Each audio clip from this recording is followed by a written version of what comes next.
Subscribe करें और bell दबाएं ताकि कोई खबर रह न जाए।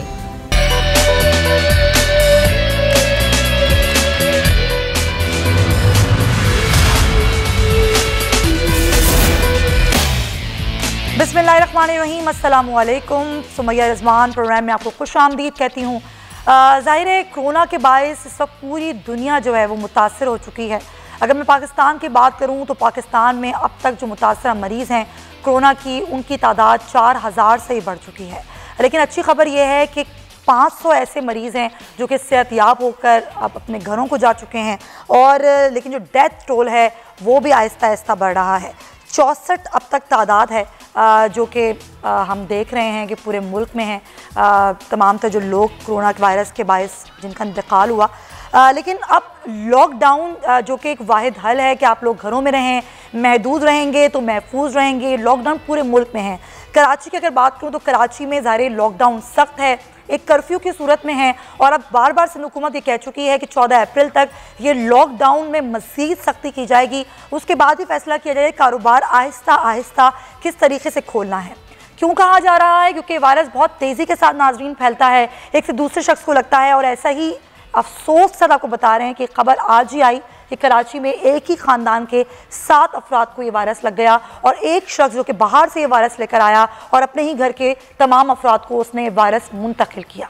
इस हवाले से मुराद अली शाह जो कि वज़ीर सिंध हैं, उन्होंने गुफ्तगू भी की। उन्होंने क्या बताया, आइए पहले वो सुनते हैं, फिर सूरत हाल का जायज़ा लेंगे।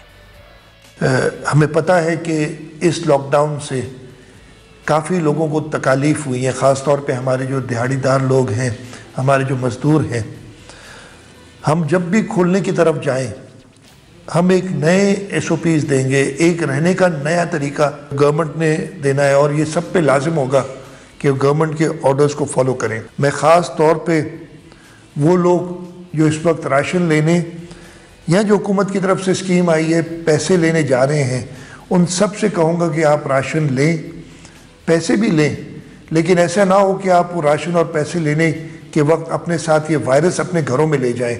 आज मुझे एक केस मिला है जहां कराची में डिस्ट्रिक्ट सेंट्रल में एक घर में 7 लोगों को इकट्ठा वायरस हुआ है, और एक शख्स बाहर गया था उसकी वजह से, जिसमें एक 1 साल का बच्चा और एक 6 साल की छोटी बच्ची भी है।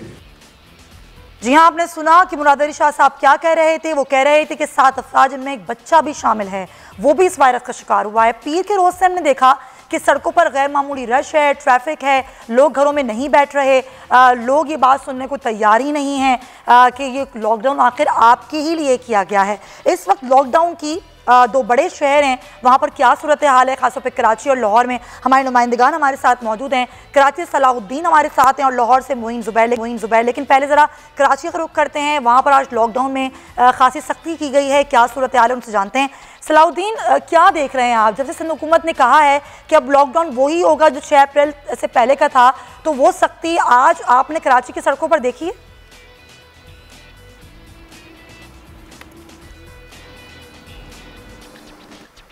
का ऐलान किया गया है। तकरीबन 18 रोज़ अब सूबे में हो चुके हैं कि लॉकडाउन है, और सिंध हुकूमत की जानिब से जो गुज़िश्ता दिनों एक फ़ैसला किया गया कि वो लॉकडाउन में मज़ीद सख्ती करेंगे, तो उन्होंने मज़ीद सख्ती की भी। बहुत सारे नाके ऐसे हैं जहां पर पुलिस जो है लोगों को घरों से जो गैर ज़रूरी तौर पर निकल रहे हैं उन्हें वापस भेज रही है। बहुत सारे नाके ऐसे लगाए गए हैं, लेकिन बाज़ जगहों पर शहरी जो हैं वो समझ नहीं पा रहे हैं, वो घरों से गैर ज़रूरी तौर पर निकल रहे हैं। अभी मैं यहाँ पर मौजूद हूँ जहाँ पर कुरंगी में, यहाँ पर अगर आपको हमारे कैमरामैन दिखाएं तो यहाँ पर बहुत बड़ी तादाद में लोग जो हैं वो घरों से निकल रहे हैं। बड़ी तादाद में जो है मोटरसाइकिल्स पे घूम रहे हैं, गाड़ियों में निकल रहे हैं, लेकिन जो है इस सूरत हाल पर वो बिल्कुल अमल नहीं कर रहे कि उन्हें अगर गैर ज़रूरी तौर पर अगर देखते हैं कि अगर गैर ज़रूरी तौर पर घर से निकल रहे हैं तो कहीं वो वायरस जो है, जो मुहलिक मर्ज़ है, वो अपने घर पर ना ले जाएं लोगों से मिलने के बाद। ऐसा ना हो, क्योंकि आज ही कराची में जो है आपने देखा कि एक ही घर में जो है 7 अफराद जो है वो मुतासिर हुए हैं।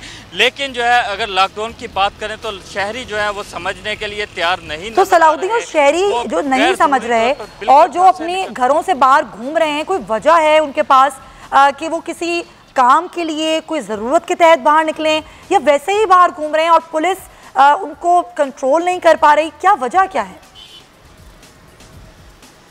जी बिल्कुल, कुछ तो जो है ज़रूरी काम से बाहर निकलते हैं, किसी को हॉस्पिटल जाना है, कोई बैंक के काम से निकल रहा है क्योंकि बैंक भी खुले हुए हैं, तो बाकी जो है कुछ ज़्यादातर अफराद जो है गैर ज़रूरी तौर पर कोई अपनी फैमिली के साथ निकल रहा है, किसी दूसरे के घर पे जा रहे हैं, गैर ज़रूरी बाहर बहुत निकल रहे हैं, बच्चों को लेकर बाहर निकल रहे हैं। खुदारा आप इसको समझें। लाहौर की बात करते हैं, मुइन ज़ुबैर से जानते हैं। मुइन, लाहौर में क्या सूरत हाल है? यहाँ पर तो वैसे ही जुज़वी लॉकडाउन है, यहाँ पर शहरी अपने घरों में हैं या फिर बिला ज़रूरत सड़कों पर मौजूद हैं?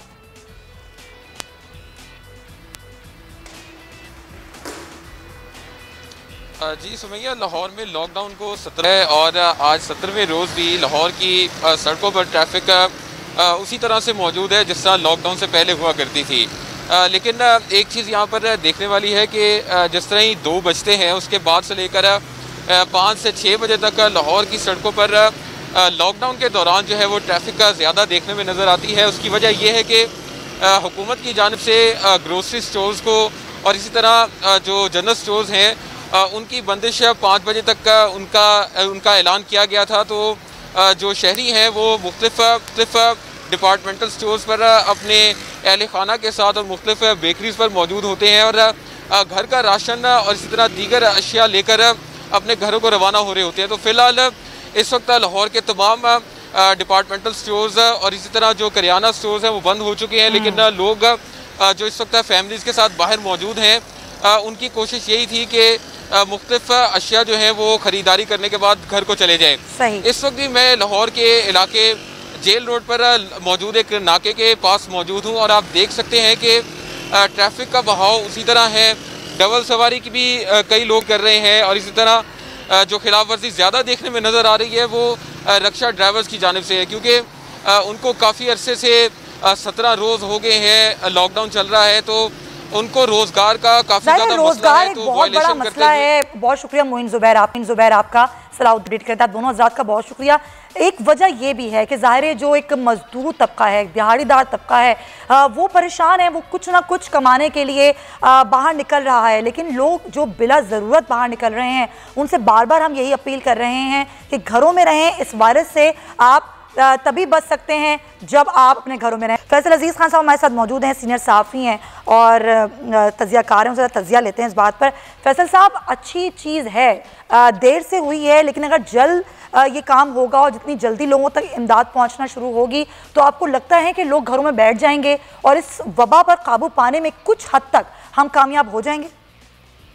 देखिए, एक चीज़ तो यह है कि जो लोग बाहर निकल रहे हैं वो खुशी से शायद कम बाहर निकल रहे हैं, मजबूरी से ज्यादा बाहर निकल रहे हैं। और मजबूरी से बाहर निकलने की वजह यही है कि उनके घर में खाने को नहीं है या इलाज मुआलजे के मसाइल हैं और लोगों को शऊर का भी इशू है। हुकूमत को बड़ा चैलेंज लोगों को शऊर देने का है, लेकिन ये जो मुतालबा था और रेगुलर बेसिस पे हम ये देख रहे थे और फाइनली आज जाके पैसे देना शुरू किया है वज़ीर आज़म, जिस तरह भी ऐलान कर रहे थे। अदरवाइज ये एग्जीक्यूशन जो है वो अगले घंटे में हो जानी चाहिए थी। इसके लिए 18-20 दिन की जरूरत नहीं थी। 18-20 दिन तक जो है वो ये बार ये होना कि SMS करें, हम रजिस्ट्रेशन करेंगे, फिर ये होगा, फिर SMS के जरिए पैसे कटेंगे। ब्यूरोक्रेसी ने इमरान खान को घुमा के रखा और 18-20 दिन तक जो लोग बाहर निकलते रहे, बेचैन रहे, जिनके बच्चे भूखे रहे, जिनके घर वाले भूखे रहे, वो खुशी से बाहर नहीं आए। जाहिर है कि लॉकडाउन के साथ एक फैसला तो कर लिया कि शहरों को बंद कर दें, बड़े छोटे शहरों को बंद कर दें, गाँव देहात के अंदर भी पाबंदियां लगा दें, लेकिन दूसरा जो फैसला करना था कि फौरी तौर पर उनको राशन पहुंचाएं, पैसे पहुंचाएं, उसमें हुकूमत की स्ट्रेटेजी बहुत स्लो रही। और अभी भी जो भी बात कर रहे हैं 16,000 पॉइंट के ऊपर पैसे मिल रहे हैं, कहीं पर कोई ऐसा क्लिप नजर नहीं आया जिसके ऊपर लोग ये कह रहे हो कि हाँ मुझे पैसे मिल गए हैं। पॉइंट ये है कि इसके अंदर ट्रांसपेरेंसी का इशू है, लोगों को इन्वॉल्व करने का इशू था। बहुत स्लो जो है वो एक सिस्टम देखने में आया। इमरान खान साहब ने जितनी भी एफर्ट किया, जितनी भी मीटिंग की, सुबह से शाम तक बैठे रहे और मीटिंग करते रहे, लेकिन ब्यूरोक्रेसी ने स्लो एग्जीक्यूट किया। और आज 18-20 दिन के बाद अगर आज पैसा मिलना शुरू हुआ है तो कहीं पर लोगों को नहीं दिखाया जा रहा कि इनको पैसे मिल गए और वो अपनी जिंदगी में तब्दीली ला रहे हैं। देखते हैं कि कितने लोग हैं जो 1 करोड़ 20 लाख जो खानदान जिनका जिक्र हो रहा है वो वाकई जो है वो ट्रांसपेरेंसी के तहत उनको पैसे ये बड़ा अहम सवाल है कि ट्रांसपेरेंसी इसमें कितनी होगी। पॉइंट लेकिन वैसे साहब बड़ा अच्छा आपने ये कि ट्रांसपेरेंसी एक अहम मसला है। जिस तरीके से हमने बात की डेली वेजेस के लोगों की कि वो तो परेशान हैं ही, लेकिन अब वो ताजिर तबका जो कि ज़ाहिर लोगों की मदद करता था अब वो भी परेशान है। और जब ये लॉकडाउन शुरू हुआ और सिंध हुकूमत ने सबसे पहले इस पर इम्प्लीमेंट किया तो ताजिर बरादरी कोई खासी खुश नहीं थी, लेकिन 15 रोज़ का और ऐलान किया गया तो अब तो ऐसा लगता है कि ताजिरों का जो जब्त है वो जवाब देने लगा है। क्या ताजिरों को अपने आप से या अपने जो छोटे दुकानदार हैं उनसे उनकी सेहत से प्यार नहीं है, या फिर वो मजबूर हो गए हैं कि अगर कारोबार नहीं चला तो फिर ये ज़िंदगी का पहिया किस तरीके से चलेगा? ये सवालात हैं जो आज हम ढूंढने की कोशिश करेंगे। हमें ज्वाइन कर चुके हैं चेयरमैन ताजिर इत्तेहाद अतीक मीर साहब, उनसे ज़रा बात करते हैं। बहुत शुक्रिया अतीक साहब। आज ही सिंध हुकूमत ने कहा है कि 15 अप्रैल के बाद से कारोबार को कुछ SOP के साथ खोलेंगे आहिस्ता आहिस्ता करके। आप लोगों की क्या बातचीत हुई है? आप लोग क्या ये चीज़ को समझ रहे हैं कि SOP पर इम्प्लीमेंट करवाना कितना आसान होगा आप लोगों के लिए? यकीनन इम्प्लीमेंट तो करना पड़ेगा, इसलिए कि अब जब माशी सूरत हाल बहुत ज्यादा खराब हो गई और हम देख रहे हैं कि छोटे और दरमियाने दर्जे के ताजिरों के लिए आसाब शिकन सूरत हाल पैदा हो चुकी है। और मैं समझता हूं कि अब हम जिस जगह खड़े हैं अवाम भी और ताजिर भी ये तवील मुद्दत के लॉकडाउन के मुतमिल नहीं हो सकते। इसलिए जो भी हुकूमत SOPs बनाएगी उस पर अमल दरामद के लिए हम खुद भी ज्यादा मुस्तैद होंगे, उसके लिए हम खुद भी कोशिश करेंगे। इसलिए कि अब ये हमारी मुआशी जिंदगी और मौत का सवाल है। दूसरी जानिब हम देख रहे हैं कि कोरोना से भी बचना है। हम ये भी नहीं कहते कि हर सूरत हम दुकानें खोल दें और उसकी परवाह न करें, इसलिए कि हुकूमत का कोरोना के से बचाव के लिए जो भी इस वक्त हुकूमत ने SOPs तैयार किए हैं या तहफुजात तैयार किए हैं, हम उनकी पूरी पासदारी और पाबंदी करेंगे।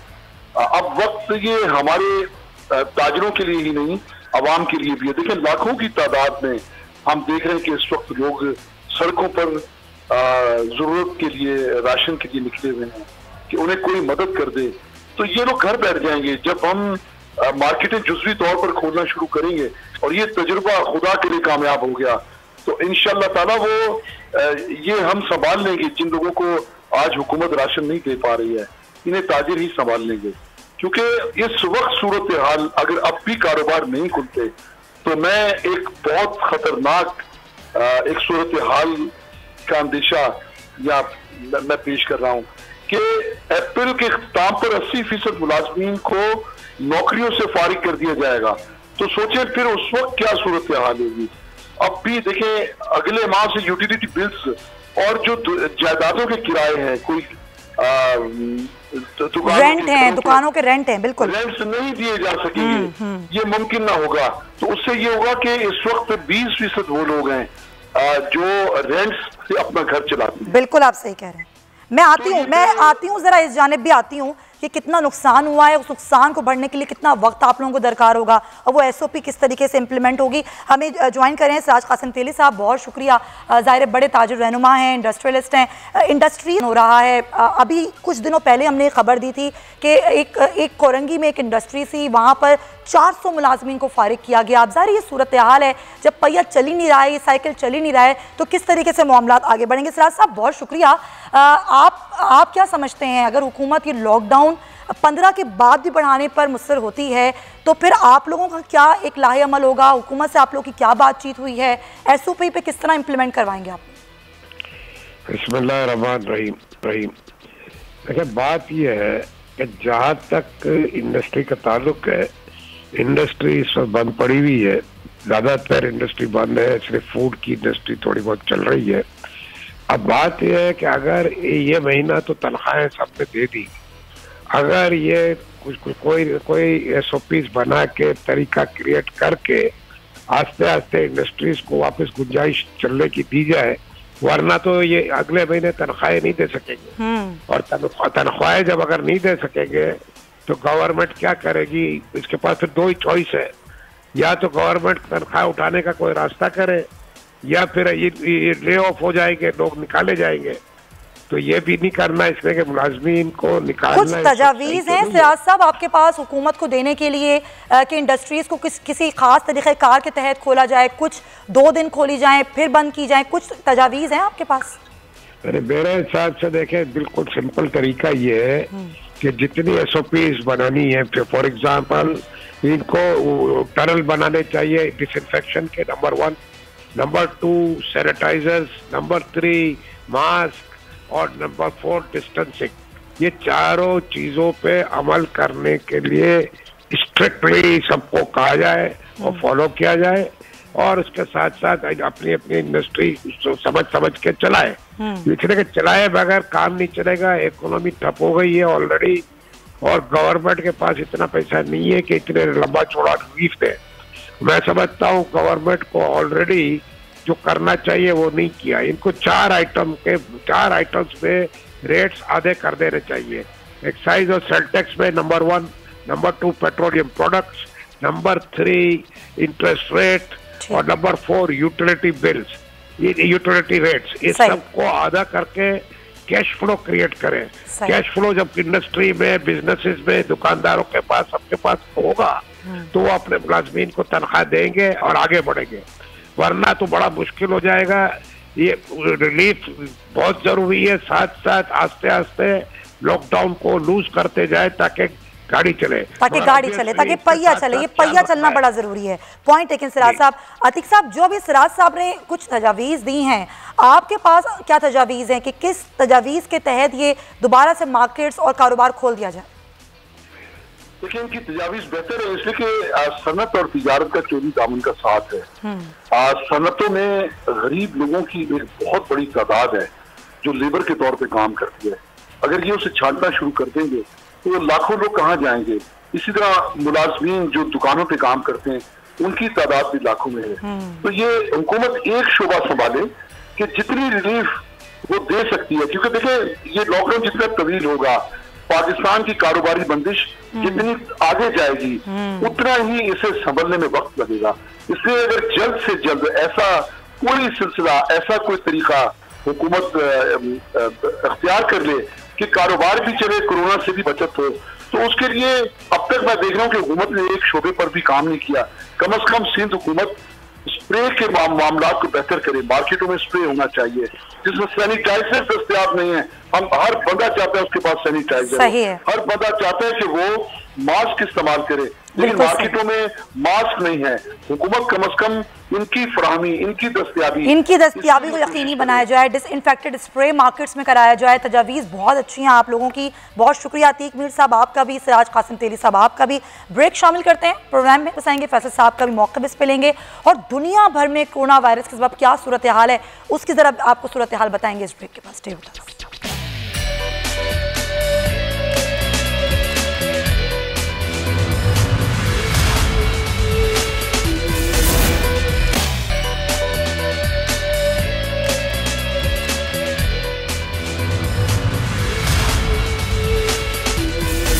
Welcome back to the show. और हम जो ब्रेक से पहले बात कर रहे थे और हमारे साथ ताजुर रहनुमा मौजूद थे और तजवीज़ भी दे रहे थे कि जो SOP दे रही है, जो हुकूमत गाइडलाइन दे रही है, हम उन गाइडलाइन पर अमल भी करेंगे, इम्प्लीमेंट करवाएंगे भी, लेकिन अब जो है वो कारोबार खुलना चाहिए क्योंकि इसके अलावा कोई और चारा नहीं है। फैसल साहब, चारा तो वाकई नहीं है, लेकिन क्या आपको लगता है कि ये जो गाइडलाइन है हुकूमत की, ये जो भी SOP है उन पर अमल कराना इतना आसान होगा? देखिए, ये जो फैक्ट्रीज वाले हैं, जितने भी सनती पाकिस्तान के इदारे हैं और खुसूसन कराची के इदारे बहुत डिसिप्लिन हैं, और ये जो प्रेशर बिल्डअप हुआ है कि एक सैलरी चली गई है और दूसरी सैलरी अभी देनी है, रमजान आने वाला है और तीसरे सैलरी के ऊपर ईद है, और जो उनके असाइनमेंट्स थे, जो उनके काम थे, वो सारे अधूरे हैं। और इस वक्त अपॉर्चुनिटी भी है फैक्ट्री वालों के पास कि जो चाइना से काम हो रहा है या यूरोप में काम करना है तो हुकूमत उस साइड पे एफर्ट करे। तो सिनेरियो अपॉर्चुनिटी के साथ साथ, क्राइसिस के साथ साथ अपॉर्चुनिटी का है। डिसिप्लिन तो बहुत ज्यादा है, और मेरा नहीं ख्याल कि कोई भी चैम्बर का या कोई भी जो है फेडरेशन का मेंबर या जो भी काठी वाले हैं, जो भी हैं, ये लोग जो है वो कोई ऐसी खिलाफ वर्जी करेंगे, मेरा ख्याल ये कि ज्यादा सख्ती करेंगे, पाबंद करेंगे सारे लोगों को, और मजदूर तबका भी जो है, जो सफेद पोश तबका है वो ज्यादा परेशान है और वो इस वक्त कोई ऐसी खिलाफ वर्जी के मूड में नहीं होगा कि इनकी नौकरियां चली जाएं। अच्छा स्टेप है, इसको शऊर देने के लिए ज्यादा कैंपेन चलाने की जरूरत है, ज्यादा इन चीजों को बताने की जरूरत है कि मजदूरों ने काम किस तरह करना है, कितना डिस्टेंस रखना है, कितनी बार सैनिटाइजर्स लगाना है, कितनी बार हाथ धोना है, ग्लव्स लगाना है, मास्क पहनना है। इन चीजों को अच्छी तरह कायम कर लेना चाहिए।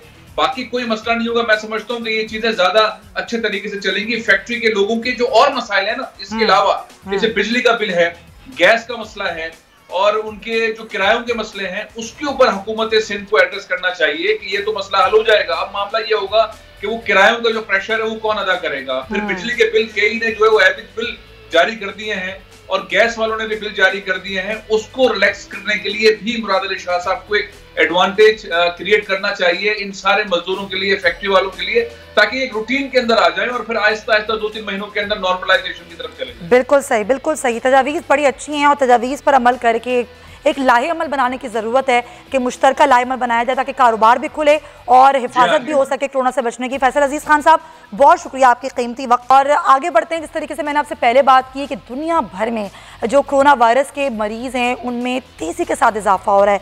अगर हम बात करें कि 15 लाख से ज़ायद जो लोग हैं पूरी दुनिया में मुतासर हो चुके हैं। हलाकतों की बात करें तो 88,000 पूरी दुनिया में हलाकतें हो चुकी हैं। इटली अभी भी नंबर 1 है हलाकतों में, 17,500 हलाकतें हो चुकी हैं। लेकिन अब कुछ बतदरीज हम देख रहे हैं कि सूरत हाल बेहतर हो रही है इटली की।